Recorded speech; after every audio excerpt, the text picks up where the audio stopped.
So Abbott has been having state troopers inspect commercial vehicles that are coming over from Mexico. And I'm sure most people are aware a lot of trade comes over from Mexico on a daily basis. And this has caused huge snags in the supply chain, hours upon hours. I think it's important to remember, too, that while there's the bureaucratic nightmare on the U.S. side of the border, truckers in Mexico have staged protests to basically say, we're going to shut down the border, too. And oftentimes that has been sort of overshadowed. So we want to shout those people out for using their labor power to make a point. But, you know, the Far Reynosa bridge alone, like $70 million a day of goods are coming across that border. Mexican agencies have been saying around $8 million a day has just been lost in all of this kind of madness. And a significant amount of trucks are now just rerouting around Texas. You know, they're going to other ports of entry in Arizona. You know, and it was almost immediately a disaster politically. Sid Miller, who's the agricultural commissioner here, came out, and he was one of the first people to really hit Abbott hard. Sid Miller is a Republican, but has a very weird relationship with Abbott. Apparently, Greg Abbott hasn't returned one of his emails or phone calls or even had a meeting with the agricultural commissioner of Texas in 70 years. And of course, when Abbott's response to Sid Miller's basically criticizing his policies, that Sid Miller doesn't know what's going on. Well, it makes a lot of sense if you're not responding to emails from one of your important Republican members of government. So, I mean, just to fast forward a little bit. So this has been going on, like Beto, of course, has been showing up at the border and has been making, rightfully, trying to draw awareness to this. But what Abbott's now doing is he's trying to save face. So because this has been so unpopular, and the thing about this, too, is like if you're in Texas and you might have not experienced this at like the grocery store yet, but it's coming. And they're saying basically this weekend is when you're going to start seeing empty shelves. You're not going to be able to get fruits and vegetables, or at least communism. It's communism. Well, it's big government getting in the way of free enterprise, right? Obviously, yeah. You know, so there's a lot of pushback against it already, and I think it's only going to get worse. Greg has tried to save face.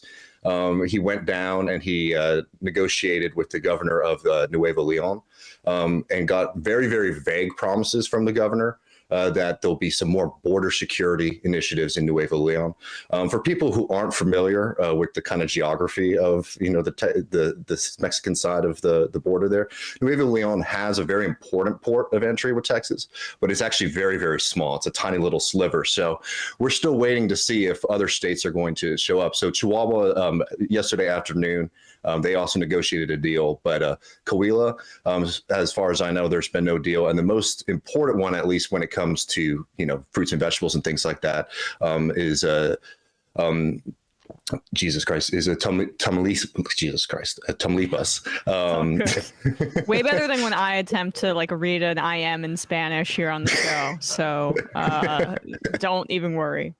They still have not, as far as I know, negotiated, and that's going to really hit a lot of the agriculture here. And I don't know, it's been a really interesting week, frankly, to see the kind of pushback from even within the Republican Party to these kind of stunts, to see how willing Abbott is to sort of do stupid shit like this, so that he can try to bolster his national image. And that's the thing you have to remember too, is he's doing this, I think, with presidential ambitions, and he wants to go his goal right now is to be, sitting with Tucker Carlson or Sean Hannity and being able to say that I'm the real, tough on the border guy. There was a segment on Fox News where they called him the Ron DeSantis of Texas, which I don't think his team very much is going to appreciate. So, I mean, it'll be interesting to see how much, benefit he gets out of this, but it's really been an absolute disaster. Yeah, I mean, bringing up Ron DeSantis there, it's interesting. There's no way he can catch up to like the media darling treatment that Ron DeSantis has gotten, especially because DeSantis is, way more ahead of the curve on like some of these cultural performative stunts that Abbott has not ever seemingly been able to capture. And he's been in office for a longer period of time. What are we thinking if he does run for president? Tops 3% in the polling? Yeah, I would be surprised. I mean, and I mean, him as a national political figure is interesting because, yeah, I don't know how. I mean, liberals probably get worked up about him as a kind of villain, but even the way that he runs the state here, there's a lot of stuff that really should Abbott really wants to be a kind of big media figure, and he tries to play this kind of hardball stuff. But internally in Texas, he's been quite effective at promoting an extreme conservative, far right form of government.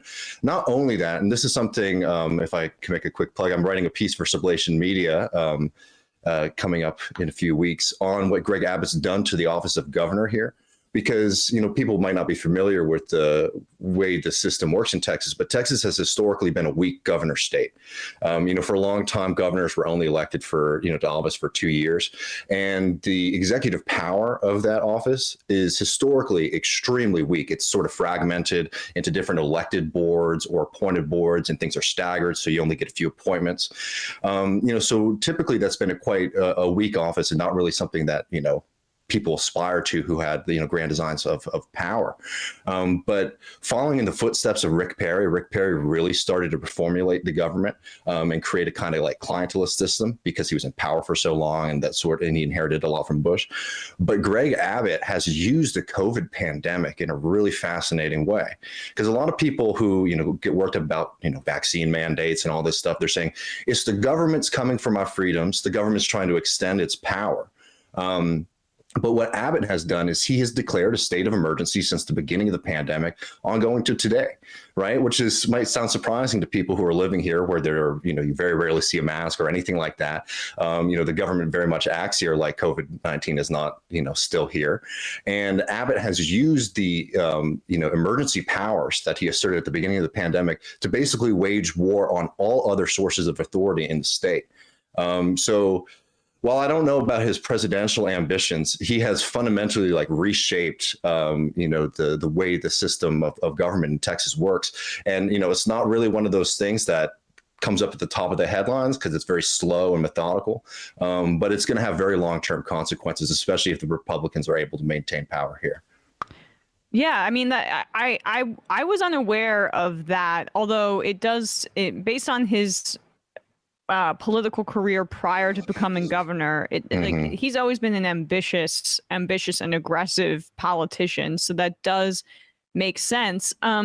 If we could just go back a little bit to the border thing, yeah. I wanted to ask more about these deals that he's trying to broker with these governors in Mexico, because it's so performative to me. I mean, is there any teeth to this as opposed to him just saving face?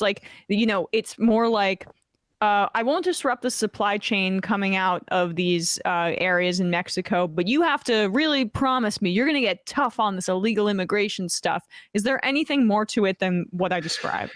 That's been pretty much it. I mean, firm details have been pretty slim so far. So it is these kind of vague promises of, ramping up border security on the southern side.